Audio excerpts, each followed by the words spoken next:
사실 제가 아는 게 많거든요. 35년 외교관 생활을 했으니까 재밌는 것도 많고 북핵 문제 뭐 이런 거 다 많은데 제가 김상배 교수 동기입니다. 예. 그래서 김상배 교수가 본인이 사이버 안보를 잘 하니까 저한테 사이버 안보를 강의하라 그래서 제가 하게 됐다는 것. 그래서 이제 더 재밌는 게 많고 제가 주로 한 20년 북핵 문제 했거든요. 거기도 드릴 말씀도 많고 뭐 그런데 오늘은 사이버 안보에 대해서 좀 얘기해 보겠습니다. 아마 김상배 교수님이 본인이 듣고 싶어서 저한테 한 것 같아요. 그래서 뭐 저는 아까 소개를 받았고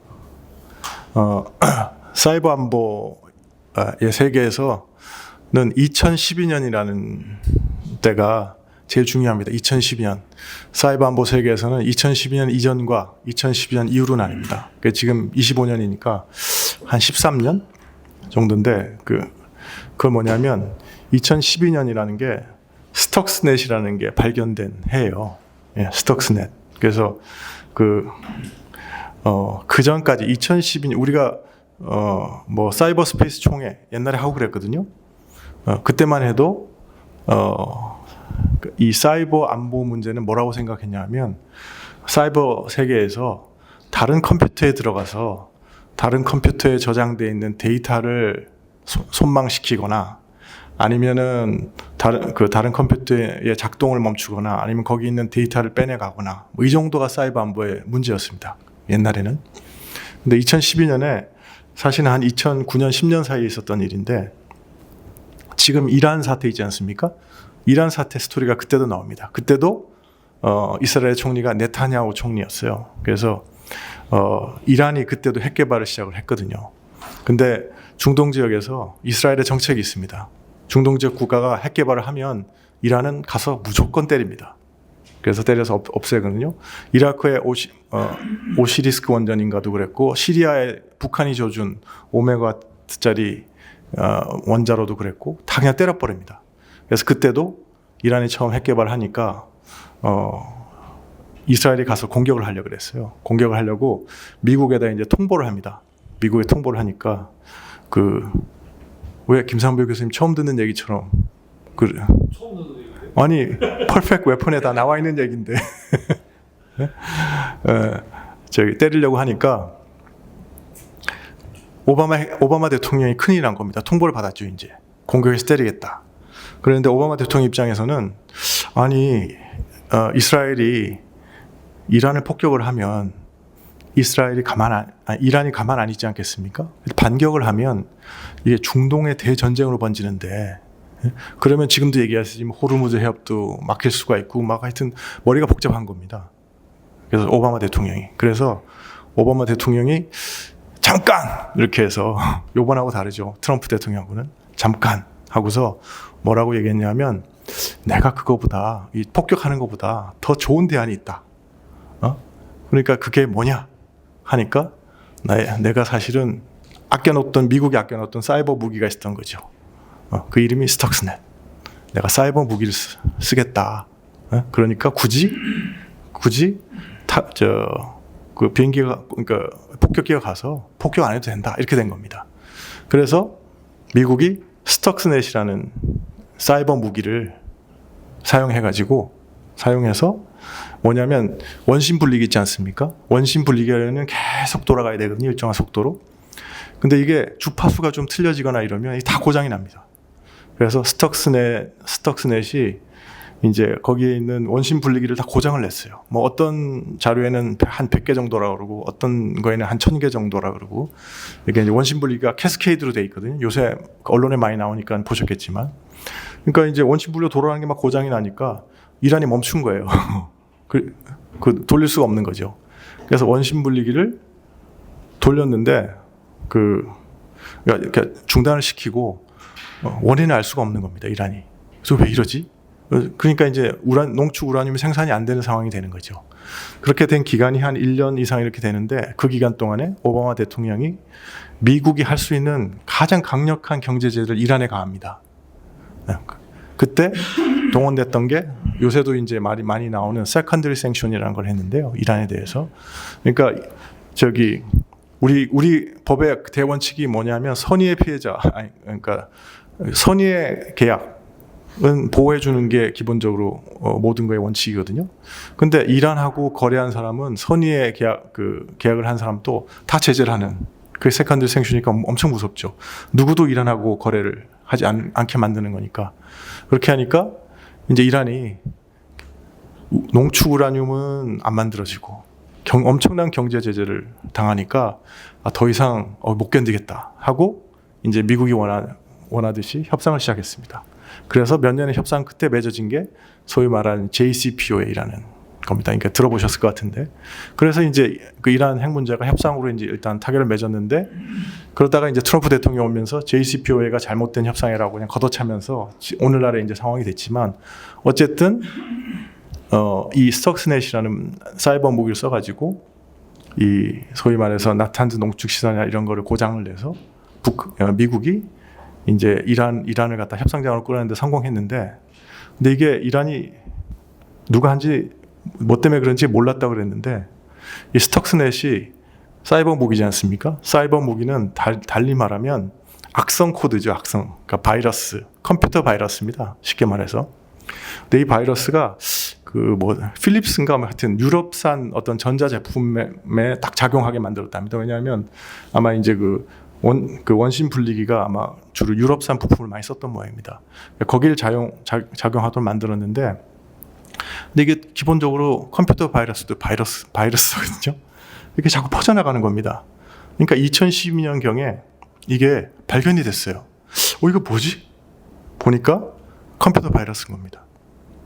다른 이 필립스사 제품인지 거기에 자꾸 이렇게 퍼져나가다 보니까 발각이 됐습니다. 발각이 됐는데, 그래서 이거를 딱 관찰을 하니까, 이거는 무슨 블랙마켓이나 뭐 이런 이 사이버 무기 파는 다크웹 같은 데서 살 수 있는 그런 게 아닙니다. 이거는 국가 단위의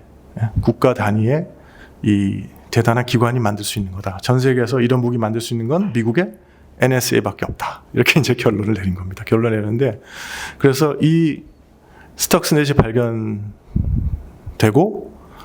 우리는 전혀 모르지만 전 세계가 난리가 났습니다. 왜 난리가 났을까요? 난리가 났습니다. 이건 뭐냐면, 그 전까지는 아까 말씀드렸듯이 사이버 무기라는 게 컴퓨터 바이러스를 쓰면 다른 컴퓨터에 있는 데이터를 지우거나 데이터를 훔쳐오거나 아니면 다른 컴퓨터를 고장내거나 이 정도 생각했거든요. 그게 사이버 안보 위협이었는데, 이 스톡스넷이 증명한 건 뭐냐면 두 가지입니다. 첫 번째는 사이버 공격을 해서 물리적인 피해를 갖고 올 수 있구나. 그렇지 않습니까? 돌아가는 원심 분리기를 고장내지 않았습니까? 그러니까 다른 컴퓨터에 작용하는 게 아니라 어떤 물리적인 피해를 갖고 올 수 있다. 이게 처음 증명된 겁니다. 근데 이게 더더욱 놀라운 건 뭐냐면, 우리 주요 기반 시설도 마찬가지인데, 어떻게 체계가 되어 있냐 하면, 망을 완전히 분리시켜 놓으면 안전하다, 이렇게 생각했습니다. 망을 분리시켜 놓으면. 그래서 혹시 정부기관 같은 데 하시면 인터넷 연결하는 컴퓨터하고 내부망하고 분리시켜 놓지 않습니까? 이런 식으로 해서 망을 분리시켜 놓으면, 그러면 나탄즈의 농축시설 이런 거는 얼마나 확실하게 망을 분리시켜 놨겠습니까? 제일 중요한 원심 분리기 시설이니까. 망을 완전히 분리했는데도 사이버 무기가 작용을 한 겁니다. 어떻게 했는지는 잘 모르지만. 그러니까 망을 분리해도 아무 소용이 없다. 그러니까 이 스톡스넷이 발견된 다음에 누가 제일 난리가 났겠습니까? 중국하고 러시아가 제일 난리가 났습니다. 왜냐하면 지금 미국이 저런 사이버 무기로 중국이나 러시아의 핵발전소라든가 이런 그런 걸 이제 크리티컬 인프라스트럭처라고 그러죠. 우리말로는 주요 기반 시설이라고 하는데, 주요 기반 시설을 공격하면 속절없이 당해야 되는 겁니다. 이 사이버 무기에. 그래서 이 스톡스넷이 개발된 다음부터 중국하고 러시아도 큰일 났다 그러고 이제 자기들의 사이버 무기를 개발하기 시작합니다. 그래서 사이버 군비 경쟁이 이제 벌어지는 거죠. 우리는 잘 모르지만 그런 일이 있었습니다. 그런 일이 있었는데, 그래서 중국도 사이버 무기를 개발하고 러시아도 사이버 무기를 개발하는데, 러시아가 사이버 무기를 개발한 다음에 이게 잘 작동하나 이거를 이제 한번 써봐야 알지 않습니까? 그래서 러시아가 써봤습니다. 어디에 써봤냐면 2007년에 에스토니아에 이제 무슨 일이 있었냐면 교수님은 잘 아시지만 에스토니아에서 반러시아 시위를 했습니다. 그래서 막 러시아 유명한 장군 동상을 막 쓰러뜨리고 막 반러 시위를 했거든요. 그러니까 기분이 나쁘니까 러시아에서 에스토니아의 정부 전산망을 해킹을 해버렸습니다. 사이버 공격을 해가지고. 그러니까 정부 전산망이 전혀 안 되는 거죠. 그러니까 나라가 망할 뻔한 거죠, 에스토니아가. 근데 이게 된다는 걸 실증한 겁니다. 그래서 지금도 사이버 안보하면 사이버 안보 문제만 나오면 하여튼 국력을 다해서 열심히 하는 국가가 있습니다. 바로 어디? 에스토니아. 자기가 당했으니까. 그래서 혹시 지난주에 국정원 가서 탈린 매뉴얼 이런 얘기 들어보셨나요? 네, 탈린 매뉴얼, 에스토니아의 수도입니다. 탈린이. 그래서 했고, 그 다음에 2015년에는 러시아가 우크라이나의 동부 지역을 갖다가 사이버 공격을 해가지고, 그러니까 발전소에 이제 뭐 변압기 막 이런 걸 고장 내는 거죠. 그러니까 우크라이나 동부가 정전 사태가 났습니다. 그래서 러시아가 이게 사이버 무기가 먹히는구나 하고 실험 다 해본 거죠. 2015년에. 이거는 아시죠, 그죠? 이거는 교수님도 아시는 거고. 근데 제가 이제 그게 몇 년이죠? 제가 하여튼 국제안보대사가 2018년에, 그러니까 제가 2016년에 밴쿠버 가서 2018년 겨울인 것 같은데 2018년에 이제 귀국을 해서 국제안보대사가 됐습니다. 제가 밴쿠버 초용사를 하다가. 근데 국제안보대사가 되자마자 러시아의 사이버 안보를 담당하는 대통령 특명 정권 대표가 있습니다. 이름이 크루츠키입니다. 크루츠키라는 사람이 갑자기 제가 돼서 사무실에 나왔는데 바로 자기가 한국으로 올 테니까 저를 만나자고 연락이 왔어요. 그래서 근데 이제 제가 생각을 했죠. 그래도 우리가 미국의 동맹국인데 미국부터 만나야지. 왜냐하면 사이버 안보계에서는 네 나라가 악당 국가입니다. 중국, 러시아, 이란, 북한. 이 네 나라가 악당 국가거든요. 악당 국가 대표부터 제가 만난다는 게 좀 부담이 돼서 내가 바쁘니까 1월 달에 와라. 이렇게 하고 제가 미국을 먼저 갔습니다. 11월 달에 귀국한 다음에. 그래서 이제 제가 그때부터 화웨이 5G 문제를 미국하고 협의를 하게 되는데, 근데 이제 그 문제를 얘기하면 제가 또 1시간 해야 되기 때문에 그건 빼고, 그렇게 해서 이제 다시 돌아와서 크루츠키를 1월 달에 만났습니다. 1월 달에 만났는데 크루츠키가 와서 이제 뭐 회의를 잘 했어요. 회의를 잘 했는데, 그러고 나서 이제 외교부로 와서 또 소인수만 한 두 사람이 만나고 배석자가 한 두세 사람만 있는 환경에서 이제 제가 깊이 있는 면담을 해보려고 했는데, 왜 제가 그렇게 소인수만 따로 만나는 걸 선호했냐면, 러시아가 아까 말씀드렸지만 악당 국가가 사이버 안보의 악당 국가이기 때문에 제가 러시아를 만났을 때 제가 항의를 해야 됩니다. 문제를 지적해야 되거든요. 그래야 이제 나중에 미국한테 제가 알리바이가 있으니까. 그래서 항의를 해야 되겠는데, 항의를 전체 회의에서 이렇게 하면 그게 좀 모양새가 그러니까 따로 좀 불러가지고 제가 보자 그래서 이렇게 제가 얘기했습니다. 근데 제가 러시아가 해킹을 했다고 하는 여러 사례가 있는데, 여러 사례들 중에 어떤 걸 얘기를 해서 항의를 하면 제가 설득력이 있을까 생각하다가 그 당시에 OPCW 해킹이라는 게 있습니다. OPCW를 러시아가 해킹을 했는데, OPCW는 국제기구입니다. 그래서 국제기구를 해킹한 문제를 제기하면 그거는 한국이 제기해도 명분이 있을 것 같아서 제가 이제 이렇게 얘기했습니다. 러시아가 OPCW를 해킹을 했다는데 이건 국제기구를 해킹하고 이런 거는 문제가 있는 거 아니냐 하고 이제 딱 제기를 했죠. 왜냐하면 끝나고 나서 이제 미국에 제가 디브리핑 해주면서 내가 OPCW 해킹 문제 러시아에 직접 제기했다 이렇게 얘기하려고 딱 그 얘기를 했는데, 갑자기 이 크루츠키도 그렇고 크루츠키를 따라왔던 사람들이 얼굴이 막 백지장처럼 하얘지면서 화가 난 거죠. 그러니까 그렇게 했는데 갑자기 조용히 한 1분 동안 아무 얘기도 없더라고요. 그래서 이걸 어떡하지? 이렇게 하는데 갑자기 이제 크루츠키가 저를 딱 보더니, 이분은 이제 사이버 안보를 오랫동안 한 분이죠. 저한테 하는 얘기가 미스터 김 그렇게 얘기하더니 엠베스터 김 내가 꼭 당신한테 할 얘기가 있다 그러면서 러시아 역사상 그때까지 러시아 역사상 이거를 누가 사이버 공격을 했다고 지목하는 거 그거를 애트리뷰션이라고 합니다. 애트리뷰션. 그래서 그게 이제 소위 말해서 사이버 안보의 디터런스 억지의 첫 번째 단계가 그 사이버 공격은 누가 했는지 알기가 힘들기 때문에 누가 했다고 국제사회가 지목하는 거. 그게 첫 단계입니다. 첫 단계인데 크루츠키가 저한테 하는 얘기는 야, 러시아가 역사상 그렇게 애트리뷰션 누가 사이버 공격을 했다고 지목한 게 딱 한 번 있다. 이렇게 얘기하는 거예요. 그러면서 내가 그 얘기를 해줄게. 이렇게 얘기하는 거예요. 그래서 그 얘기가 뭐냐니 하니까 2016년 2016년인데 그러니까 제가 이게 2018년이니까 한 2년 된 일이죠. 2016년에 갑자기 네덜란드 화란 지금 나토 정상회담이 열리는 네덜란드가 러시아의 금융망을 사이버 공격한다는 정보가 입수돼서 그러니까 대통령실이거든요. 크렘린궁이 난리가 났다. 왜냐하면 그 사이버 공격을 받으면 우리 옛날에 북한이 우리 농협 전산망 해킹한 거 기억하시죠? 네. 근데 그때 했던 게 디도스 공격이거든요. 디도스 공격은 이 사이버 공격 무기 중에는 석기시대 무기입니다. 석기시대 무기. 아무것도 아닌 거거든요.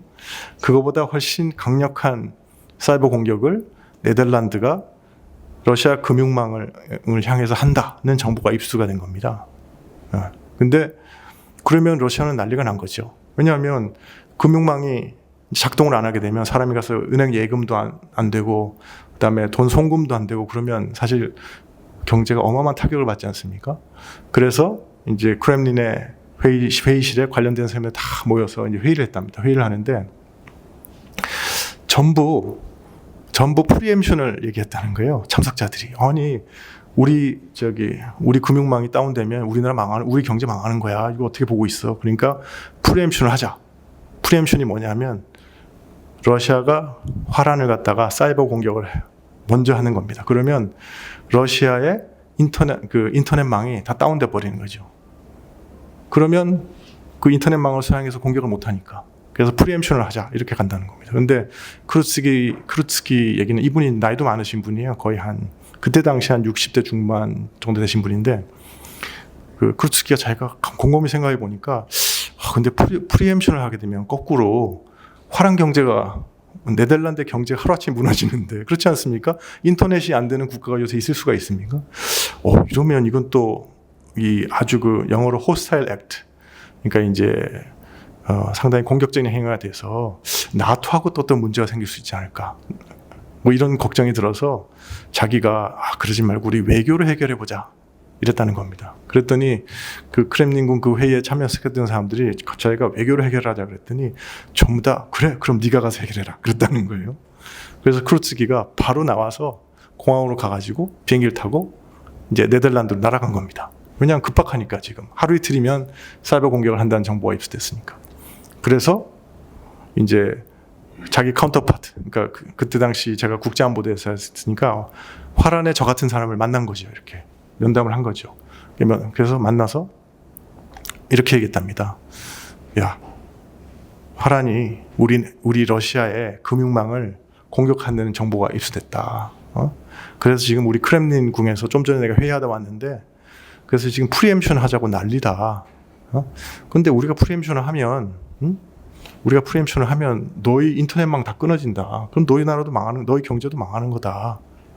그래서 지금 내가 간신히 지금 말리고 왔으니까 너 빨리 중단해라. 아니면 큰일 난다. 이렇게 얘기한 거예요.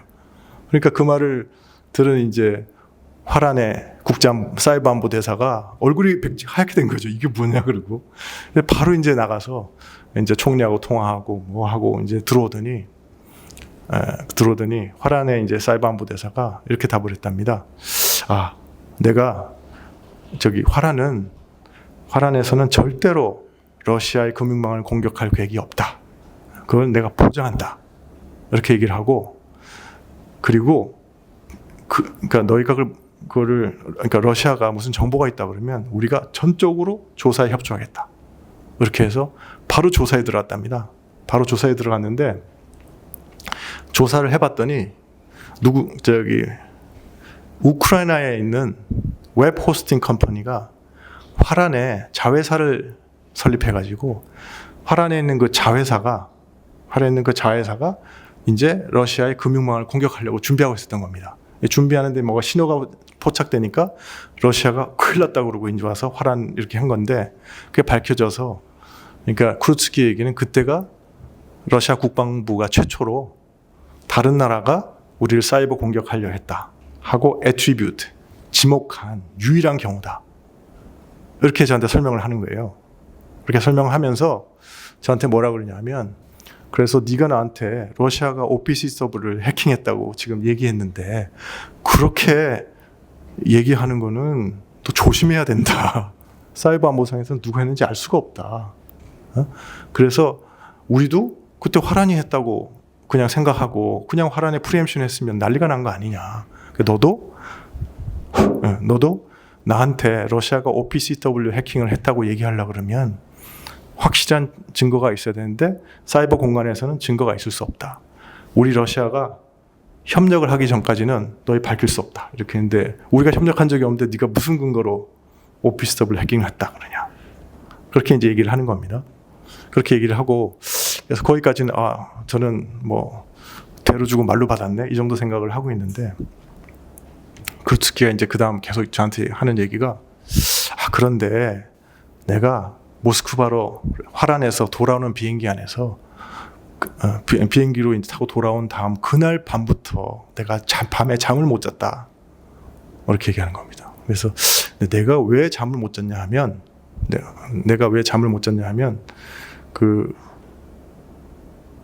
네덜란드는 나라도 조그만데 러시아는 어마어마하게 큰 나라 아니냐. 그런데 누군가가 러시아 영토로 들어와서 러시아의 인터넷망을 통해서 만약 미국을 사이버 공격하려고 하면 백악관에 내가 크렘린에서 회의했던 것처럼 똑같은 일이 벌어지지 않겠느냐. 그러면서 그런데 러시아에는 나 같은 사람이라도 있어서 외교를 해결하자. 그렇게 얘기하지만 승냥이 같은 미국 놈들은 분명히 프리엠션을 했을 거라는 거예요. 프리엠션. 그래서 러시아의 인터넷망을 먼저 미국이 공격해 오면 그러면 러시아로서도 반격을 할 수밖에 없다. 근데 반격을 할 수밖에 없는데 그때 당시에 볼튼 덕트린이 발표가 됐거든요. 혹시 김삼배 교수님 볼튼 덕트린 기억나세요? 그때 트럼프 일기인데 덕트린이 뭐냐면 만약에 어떤 제3국이 미국의 주요 기반 시설을 사이버 공격을 해서 물리적인 피해를 내면 미국은 핵무기로 반격하겠다. 그게 볼튼 덕트린이에요. 기억나시죠? 기억 안 나세요? 그러니까 이제 크루츠가 얘기는 너 볼튼이 한 얘기 들었지? 그래서 우리가 반격을 하면 미국은 핵무기로 다시 공격을 할 거고 그럼 우리도 핵무기로 받아치고 그러면 지구는 멸망이야. 이렇게 얘기하는 겁니다. 저한테. 그렇게 하면서 그래서 지금 상황이 너무 지금 급박한데 문제는 그래서 리셋을 하면서 미러 간에 이런 사이버 문제 때문에 두 가지를 합의했습니다. 하나는 뭐냐면 사이버 안보 핫라인을 구축했습니다. 미국 대통령하고 러시아 대통령 사이에 이런 사이버 문제가 발생하면 바로 전화할 수 있게 핫라인을 구성해서 야 이거 러시아 니네가 한 거 맞아? 이렇게 하면 우리가 한 거 아니 이렇게 소통할 수 있게 핫라인을 하나를 구성했고 두 번째는 연례적인 미러 간의 사이버 안보 협의회를 해가지고 이런 문제에 대해서 커뮤니케이션 채널을 계속 두고 이것이 이제 아까 얘기한 그런 게 그런 걸로 연결되지 않게 그렇게 조치를 했는데 혹시 2016년에 미국 대통령 선거 트럼프 일기 때 트럼프가 될 때 러시아가 개입한 거 아시죠? 유명한 얘기인데 이게 일렉션 메들링이라고 그러는데 그러니까 이제 러시아가 이 사이버 사이버 공격의 새로운 영역을 개발한 겁니다. 그건 뭐냐면 사이버 영역을 가지고 페이크 뉴스를 퍼뜨리고 그 다음에 또 플러스해서 그러니까 그때는 뭘 했냐면 포데스탄가 하는 클린턴 힐러리 클린턴의 이제 그 선거 대책위원장 같은 분이죠. 그분의 컴퓨터를 갖다가 해킹을 해가지고 거기서 좀 이렇게 이 선거 대책이라든가 아니면 좀 내밀하게 선거 캠프 내에서 왔다 갔다 하는 얘기들 있지 않습니까? 그걸 갖다가 다 훔쳐다가 다 공개를 해버렸어요. 그러니까 힐러리 클린턴의 선거 전략도 드러나고 그다음에 거기서 감춰야 될 그런 여러 얘기들이 있지 않습니까? 그런 것들이 막 드러나면서 그러니까 쉽게 말해서 트럼프가 대통령에 당선될 수 있게 러시아가 사이버상에서 도운 거죠. 그게 그 문제가 있어서 그 문제가 밝혀진 이후로 2016년에 그래서 러시아하고 미국 사이에 모든 사이버 대화가 중단이 됩니다. 아까 얘기한 사이버 핫라인도 없어지고 그래서 이제 크루츠키 얘기는 지금 그러다 보니까 미러 간에 전혀 사이버 안보 대화가 안 돼서 이거 너무 위험하다. 국제 평화와 안보가 언제 무너질지 모르는 지금 상황이다. 그래서 자기가 이렇게 보니까 지금 이 문제로 미국하고 러시아하고 대화를 해야 되는데 이 대화를 좀 주선해 줄 수 있는 나라가 누구냐 봤더니 한국 아니면 싱가포르이다. 그래서 네가 그 국제안보대사가 되자마자 달려오려고 그랬는데 네가 바쁘다 그래서 내가 지금 왔으니까 어떻게든 네가 한국이 좀 미국하고 러시아하고 대화를 좀 하게 해달라. 이게 이제 자기 요구사항인 겁니다. 근데 다시 돌아가서 그러면 우크라이나는 왜 네덜란드의 웹 호스팅 컴퍼니를 하나 그러니까 자회사를 만들어서 하려고 그랬을까요? 2016년에. 그거는 아까 나온 건데 이것 때문입니다. 2015년에 우크라이나가 먼저 당했어요. 러시아가 공격을 해서. 공격을 받고 가만히 있을 수가 없는 거죠. 그래서 우크라이나가 1년 동안 준비를 해서 2016년에 러시아 금융망을 공격하려고 시도하다가 이제 러시아가 화란의 도움을 받아 저지를 시킨 거였습니다. 그래서 지금 여기서 아시지만 사이버 공간은 현재 전쟁 중입니다. 여기는 현재 전장이에요. 저는 전쟁들이 계속 일어나고 있어요. 우리 국가 사이버 안전센터 가셨다 그랬잖아요. 거기 보면 막 공격한 트래픽 다 보셨죠? 그 중에서 엄청난 숫자가 우리나라를 다 우회해서 간다는 거 아셨죠? 그래서 사실 우리나라도 사이버 전쟁의 전쟁터예요. 근데 잘 모르고 있을 뿐이지. 그래서 그게 이제 현실이거든요. 그래서 저도 외교관이잖아요. 그래서 누가 와서 특히 러시아 같은 지금은 악명이 높지만 그때만 해도 러시아가 그렇게 악명이 높을 때 아니니까 그 러시아 같은 강대국의 외교관이 와서 제 어깨를 탁 잡으면서 세계 평화와 안정이 네 어깨 위에 있다 이러고 가면 제가 뭐든지 해보려고 하지 않았겠습니까? 네. 그래서 제가 바로 제 미국 카운터파트가 있는데 그때 이제 제가 미국의 카운터파트가 두 사람이었어요. 하나는 백악관에 있는 조슈아 스타인만이라는 이제 시니어 디렉터 사이버 안보를 담당하는 아주 30대 젊은 선임 보좌관이 있었고 또 국무부에는 그 친구 이름이 뭐더라? 사이버 안보 담당하는 부차 안보가 제 카운터파트인데 그래서 제가 스트레이어한테 바로 연락을 했어요. 급히 좀 만나자. 이렇게 하니까 그래? 그러면 내가 1월 달에 만났고 2월 달이거든요. 2월 달에 미넨 안보회를 가니까 너 미넨으로 와라. 그러더라고요. 그래서 제가 미넨으로 갔습니다. 미넨으로 가서 스트레이를 만나서 얘기를 했죠. 그래서 크루츠키가 한 얘기를 다 한 다음에 그 스트레이한테 야 그러니까 미러관에도 좀 사이버 대화를 해야 되지 않겠어? 이렇게 얘기를 했습니다. 하니까 제가 그 얘기를 하는데 지금도 시간이 얼마 걸렸는지 모르겠는데 한 40분 걸렸거든요. 이제 40분 동안 스트레이어가 숨도 안 쉬고 제 얘기를 듣더라고요. 그랬더니 제가 얘기가 끝나니까 저한테 딱 3가지 반응을 했습니다. 첫째는 야 네가 날 갑자기 급하게 좀 보자 그래서 도대체 네가 무슨 얘기를 하나 하고 만났는데 네가 나한테 이렇게 서브스턴티브 내용 있는 얘기를 할 줄 몰랐다. 이게 첫 번째 반응이고요. 두 번째 반응이 그런데 지금 트럼프 행정부에서는 그 누구도 러시아와의 대화는 말도 못 꺼낸다. 왜냐하면 일렉션 메들링 이후에. 예?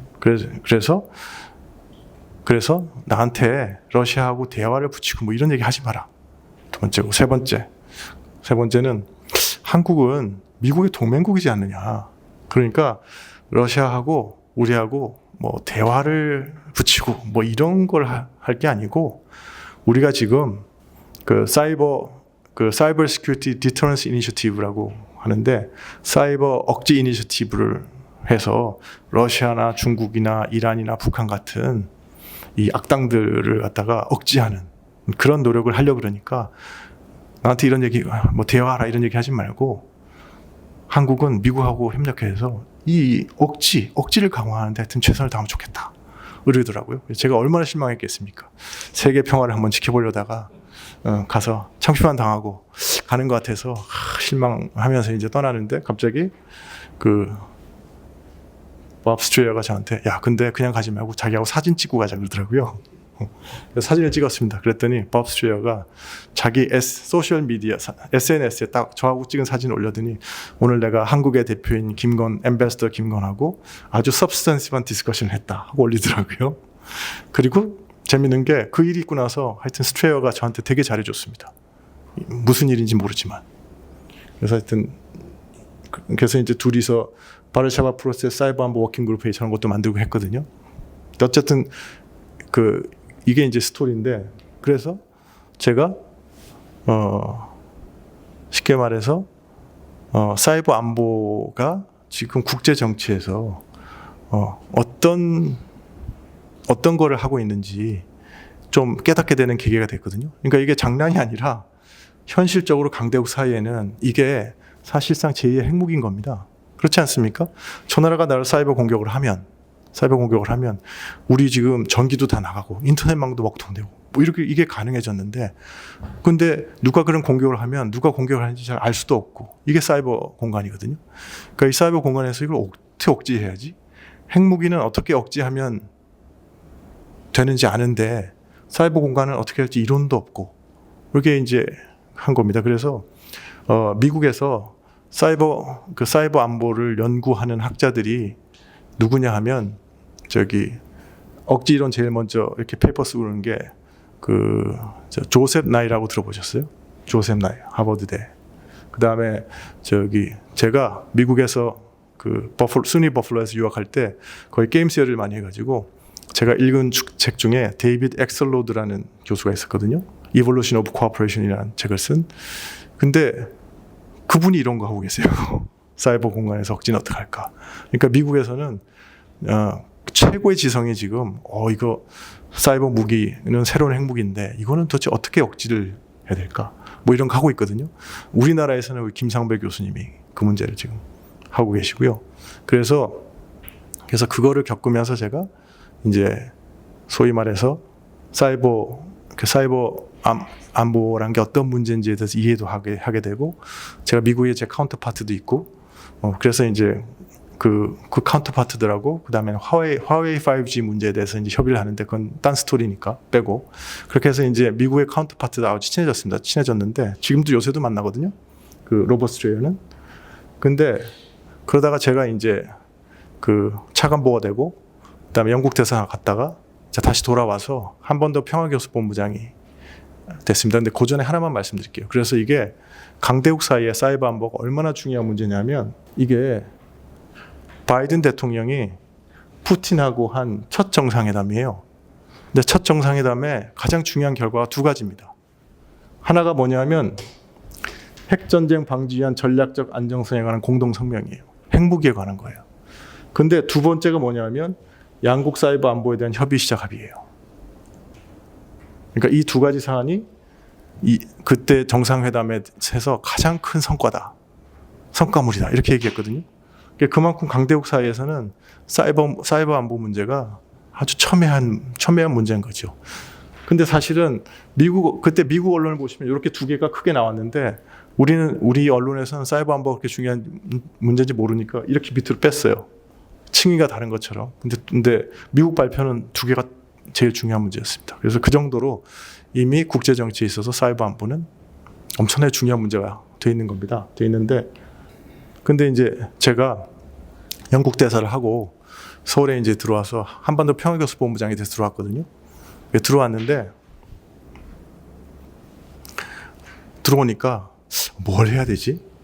뭘 해야 되지? 이렇게 고민을 하는데 어떤 정보, 그러니까 더 뭐 자세하게 말씀드릴 수는 없고 어떤 정보가 들어왔는데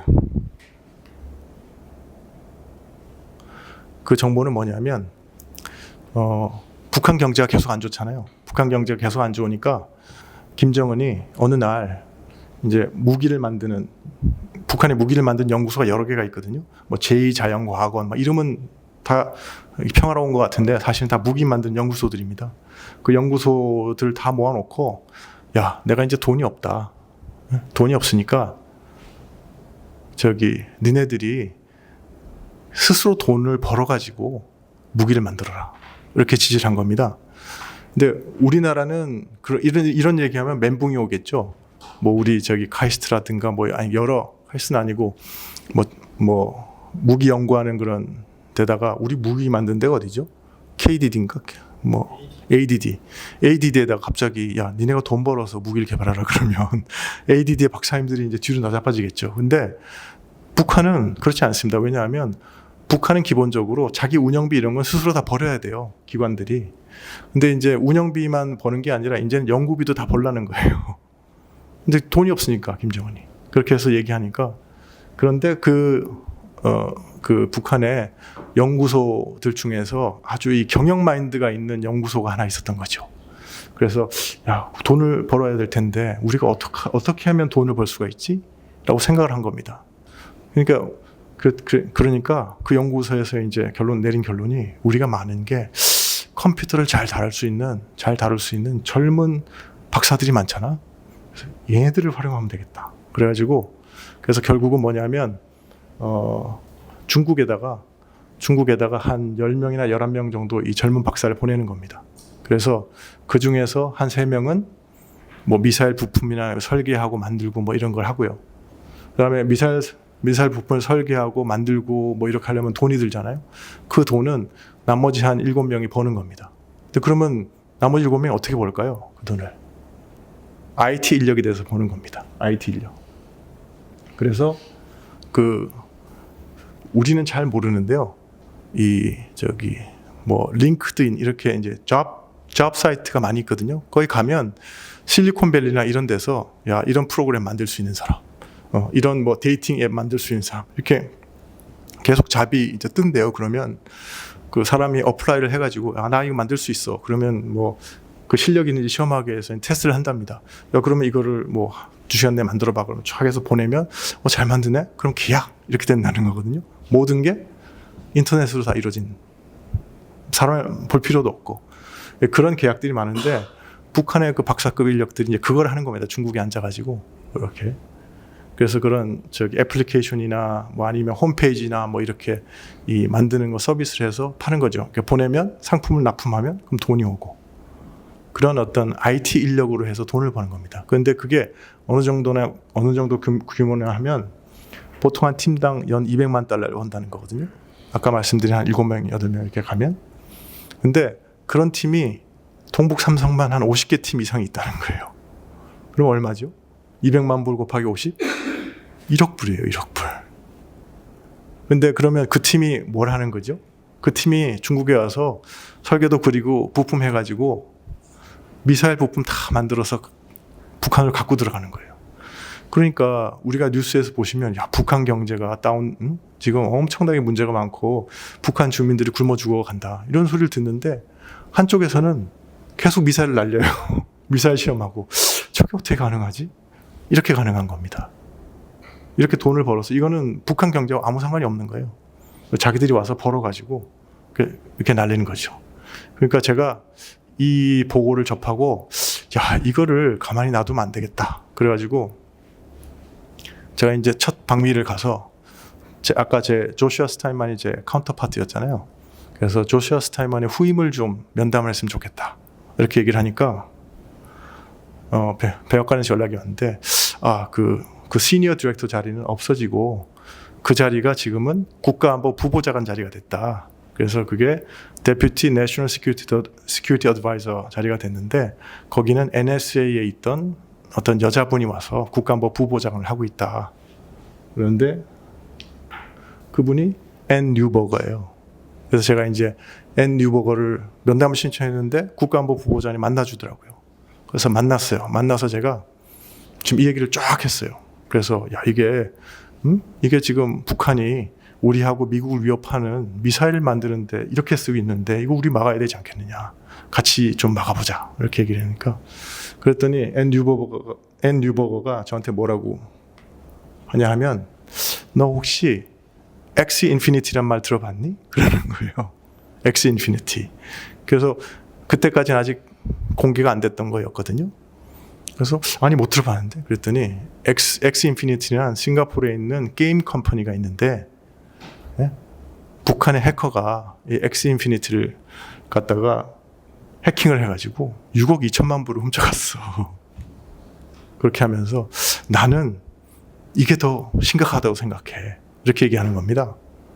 그래서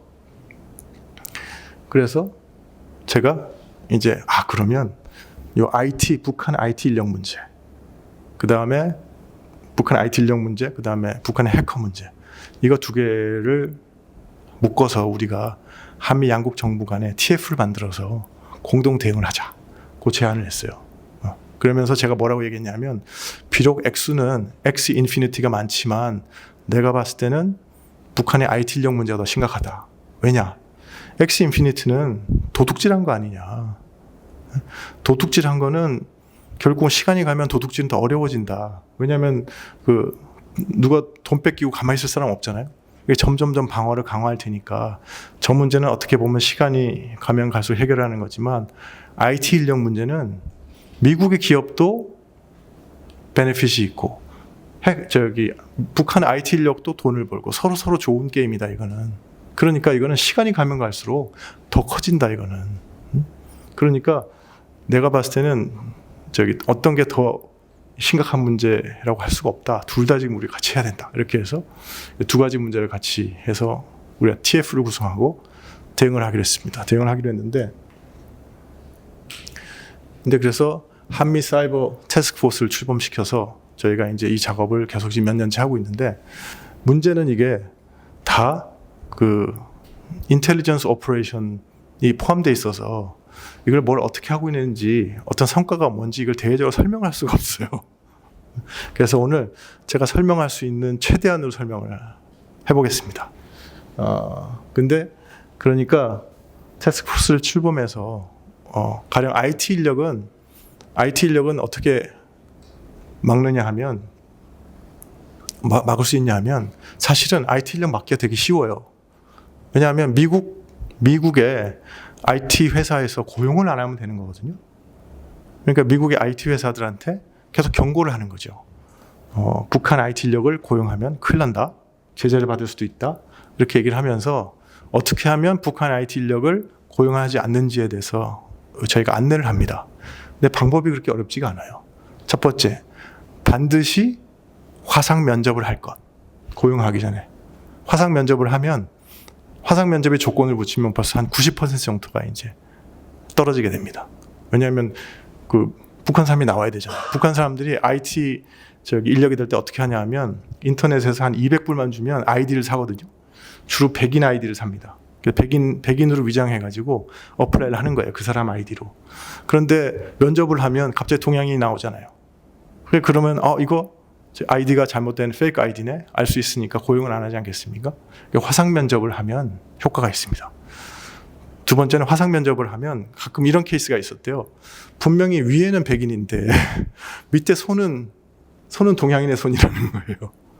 이래서 떨어진 경우도 있고 또 재밌는 건 뭐냐면 항상 방법 중에 하나가 꼭 창문을 보여달라 그래라. 그런 거예요. 화상 면접할 때 창문 좀 보여줘 이렇게 하는 거예요. 왜냐하면 내가 지금 호주에 있다고 이렇게 하는데 사실은 중국에 있을 가능성이 있는 거죠. 호주는 낮인데 창문을 보여달라 그러면 밤이에요. 그럼 나 호주 사람이라고 그랬는데 아닌 거예요. 이 사람이. 예, 그게 이제 확인이 되지 않습니까? 그 창문을 봐라. 그리고 그다음에 더 가장 확실한 방법은 뭐냐면 계약서를 내가 DHL로 보내줄 테니 예? 그 계약서에 사인해서 보내면 우리 계약이 성립된 거다. 일렉트로닉을 하지 말고. 그러니까 내가 계약서를 보낼 주소를 달라. 이렇게 얘기하면 이건 100% 방지가 되는 겁니다. 왜냐하면 북한의 IT 인력은 절대 자기한테 이 추적이 될 주소를 주지 않아요. 포기합니다, 이 계약을. 그러니까 이렇게 간단한 방법만 가지고도 IT 인력, 북한 IT 인력, 그 위장한 북한 IT 인력을 고용하는 걸 막을 수가 있는 거죠. 그래서 이런 계도 작업을 계속했습니다. 한미 양국 정부가 주로 이제 영어권에 있는 그 IT 기업들을 상대로 해서 실리콘밸리나 이렇게 그래서 이제 많이 줄었죠.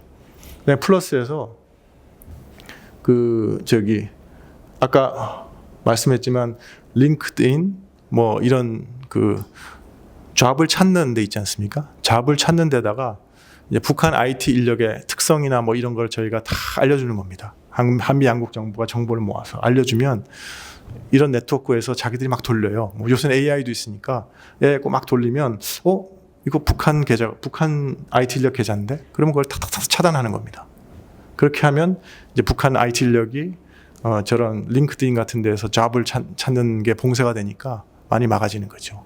또 세 번째 방식은 뭐냐면 이 결국은 나중에 할 때 돈은 페이펠, 페이오니어 뭐 이런 송금 플랫폼을 써서 이제 북한 해커가 받거든요. 근데 이런 페이펠, 페이오니어한테 회사에 우리가 북한 IT 인력은 이런 특징이 있다고 쭉 정보를 주는 겁니다. 그러면 페이팔 회사가 자기들 계좌 중에서 쭉 하다가 이건 북한 IT 인력인 것 같은데 그러면 탁 잡는 겁니다. 그래서 그 페이팔, 페이오니어 이런 송금 플랫폼 사람들이 딱 잡으면 이건 북한 IT 인력이다 하고 확인하는 방법이 있대요. 그게 뭐냐 하니까 거기 뭐 계좌에 1,000불, 2,000불, 뭐 몇천 불, 몇만 불 이렇게 돈이 들어있지 않겠습니까? 그걸 딱 잡았는데 전혀 항의를 안 하면 그 북한 IT 인력이래요. 네? 그게 아니고 잘못 잡아서 뭐 미국 사람이나 이런 사람의 그런 계좌를 딱 잡으면 바로 항의를 한다는 거예요. 내 계좌를 동결시켰어 하고 막 하는데 북한 IT 인력은 딱 그 계좌를 동결하면 아무 말이 없대요. 그래서 이거 북한 IT 인력이구나 안다는 거거든요. 그렇게 하고 또 마지막으로는 이게 이제 송금 플랫폼이 가더라도 페이팔로 돈을 받는 게 북한 IT 인력이 아니에요. 누군가 중국 사람이나 뭐 이런 제3국 사람이 그 돈을 받아다가 결국은 북한 사람한테 이렇게 전달해 주거든요. 그래서 그런 어떤 소위 말해서 이제 그런 사람을 우리가 찾으면 그 사람을 제재 대상으로 지정합니다. 그러면 이제 한국과 미국의 제재 대상으로 지정이 되면 그 사람 달러 거래를 못해서 이제 그런 브로커 노릇을 이제 앞으로 영원히 할 수 없게 되거든요. 그러면 이제 그게 차단되는 효과가 있죠. 뭐 이런 식으로 해서 지금 IT 그 인력이 돈을 벌어가는 걸 차단하려는 노력을 막 하고 있고요. 그 다음에 말고 해커 있지 않습니까? 북한 해커들이 돈 벌어가는 거. 그거는 이제 어떻게 노력을 하고 있냐면 지금 아까 얘기하신 그 비슷한 노력을 다 이제 하는 거죠. 거기도 북한 해커는 이제 가상화폐를 이렇게 훔쳐가지 않습니까? 비트코인이나 뭐나 이렇게 하면 일단은 어떤 지갑으로 가거든요. 지갑이라는 개념. 지갑에 가면 보통 이게 빨리 안 움직이면 우리가 바로 추적을 해서 그 지갑 앞에 딱 기다립니다. 그러면 북한 사람이 그 돈을 움직일 수가 없어요. 움직이면 우리가 따라가가지고 딱 스톱시키기 때문에. 그래서 그냥 그러면 도르먼트 그러니까 잠자는 계좌처럼 돈을 훔쳐갔는데 그걸 자기가 못 움직이고 그냥 가만 놔둬야 돼요. 그건 돈을 훔쳐가지 못한 것과 똑같은 효과가 나는 거죠. 그거고 두 번째는 그래서 얘가 이제 돈을 막 움직이기 시작하면 그걸 계속 따라가는 겁니다. 따라가다가 이게 이제 가상화폐 거래소. 그러니까 우리 한국이나 일본이나 미국이나 아니면 유럽이나 이렇게 우리의 우호국이 영향을 미칠 수 있는 가상화폐 거래소에 그 돈이 싹 가는 순간 가상화폐 거래소에 연락해서 잡아 그러는 거예요. 그럼 딱 동결시키거든요. 그렇게 하는 방법이 있고 또 하나는 북한이 그러니까 이 도망가는 시간을 벌기 위해서 믹서라는 거를 씁니다. 믹서라고 들어보셨나요? 믹서는 뭐냐면 이 가상화폐를 갖다가 이제 여러 가지 가상화폐를 섞어가지고 믹싱을 하는 거예요. 믹싱을 해서 다시 내보내면 이게 이제 막 비트코인 하나를 갖다가 막 1,000만 개로 분리를 하고 다른 사람의 가상화폐를 또 1,000만 개 분리해서 막 섞어서 이제 나가면 이걸 갖다 그래도 이제 다 추적이 가능한데 추적하는데 시간이 걸립니다. 이게 이 돈이 어디서 나온 거지 추적하는데. 그래서 이제 그게 믹서거든요. 그러면 보통 하루 이틀 정도 추적하는데 시간이 걸리면 벌써 다 돈이 도망가 버려요. 그게 이제 하는 게 믹서인데, 그래서 미국 재무부하고 얘기해서 우리가 한 게 뭐냐면 이런 믹서를 아예 제재를 해버립니다. 영어를 못하게. 그래서 블렌더 IO 또 뭐더라? 하여튼 몇 가지 믹서를 다 제재를 했어요. 그러니까 이제 그러니까 북한이 이렇게 도망갈 여유를 못 주는 거죠. 그런 조치도 하고, 그 다음에 잡기도 하고, 그래서 결국은 우리가 이제 보통 밖에는 수억 불을 잡았다 이렇게 하는데, 수억 불이 많은 것 같지만 1년에 한 10몇억 불씩 북한 해커가 돈을 훔쳐가기 때문에 그것도 많이 잡은 건 아니죠. 우리가 마음만큼은. 그렇긴 하지만 하여튼 북한 해커가 저렇게 갖고 가는 거는 시간이 가면 갈수록 어려워집니다. 왜냐하면 당한 사람들이 점점 더 방어벽을 높이거든요. 가상화폐 거래소라든가 아니면 이제 개인 간에 하는 디파인가 이런 것도 있잖아요. 개인들도 다 경계심을 높이고 그래서 점점 이제 저렇게 가지고 가는 거는 어려워지는 거죠. 그래서 이런 작업을 해서 이런 작업을 해가지고 저희가 열심히 지금 막고 있습니다, 북한에. 그래서 제가 이제 사이버 안보를 시작해가지고, 그래서 북한에 이제 해킹하고 그 다음에 IT 인력까지 문제를 쭉 설명드렸는데요. 그래서 제가 말씀드리고 싶은 거는 사이버 공간은 이미 전쟁 중이고, 그 다음에 우리를 위협하는 수많은 일들이 저렇게 벌어지고 있고, 그래서 저기에 대해서는 우리가 특별한 관심과 주의를 기울여야 되고, 그 다음에 그러기 위해서는 여기에 우리가 많은 투자를 해야 되는데, 제가 이 분야를 해보니까 우리 김상배 교수님 저보다 더 잘 아시지만, 첫째, 범죄란도 통과가 안 돼요.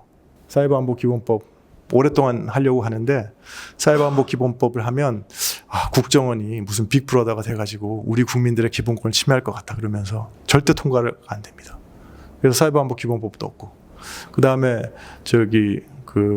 사이버 안보에 대해서 투자를 하려고 그러면 사실은 기업들이 투자를 많이 해야 되는데 그게 다 돈이잖아요. 근데 우리 기업들이 별로 투자를 안 합니다. 그리고 별 개념이 없어요, 여기에 대해서. 근데 이게 그래서 우리가 큰 이 손실을 본 게, 최근에도 SK의 무슨 그것도 있었고, 그전에는 우리 전화국인가가 무슨 화재가 나니까 인터넷이 전부 목통이 되는 일 이게 있었고, 그래서 우리가 정말로 취약한 국가인데 사이버 안보에, 근데 거기에 대해서 별 영향이 없어요. 영향이 없고, 그 다음에 그거에 대해서 대응해야 될 중요 기관 중에 하나인 국군의 사이버 사령부는 댓글 공작하다가 그 후유증으로 거의 부대가 지금 제대로 활동도 못하고 있는데 이제 조금씩 회복하고 있고, 그런 상황이라서, 그래서 오늘 오신 분들은 사실 앞으로 또 우리나라 정치에 많은 활동을 하실 분들이니까, 이 사이버 안보 문제가 있다. 이런 사이버 안보 문제가 우리한테 큰 영향을 미칠 수 있다. 그래서 이런 생각을 갖고 관심 갖고 여러 가지 활동에 좀 노력해 주시면 감사하겠습니다. 자, 제 강연은 여기서 마치고요. 8시까지인가요? 네, 그래서 질문 있으시면 제가 답변 드리도록 하겠습니다. 감사합니다. 네.